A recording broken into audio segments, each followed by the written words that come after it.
Samurai update. I was working on this axle, so you can see here, flipped it over a little bit. I got my truss fitted really nicely. So basically, I marked the center line of the axle and the center line of the truss. So you line those two up. I'm just gonna let it sit like that because it's happy like that.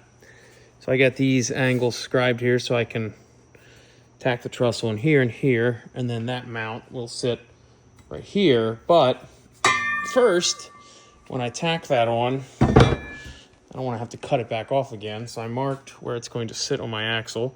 I'm going to fully weld here to here, fully weld here to here, and then hit this with weld through primer. I'm not worried about this vent line, by the way, because I can unscrew this and still get in there to get an AN fitting in there. Because I'm not sure how I'm going to do this, but when that truss is on here, I'm probably going to plate this in here somehow to give it some strength.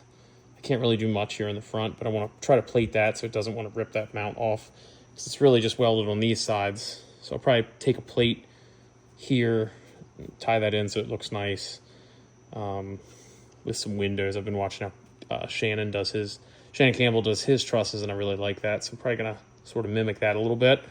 So it kind of matches what I got going on down here.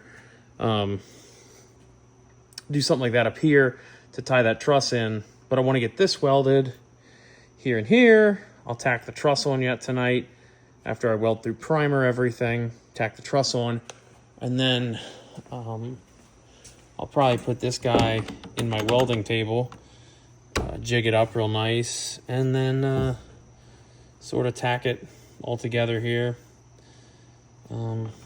Probably shim it and weld it and then let it cool, and then I can get this tacked on.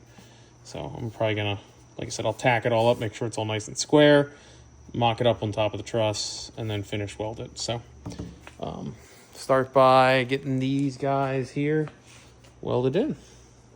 All right, I got these welded on. I just weld through primered them, so they're looking nice. Weld through primered my truss over there. So let this all dry, and then I'll tack that truss on.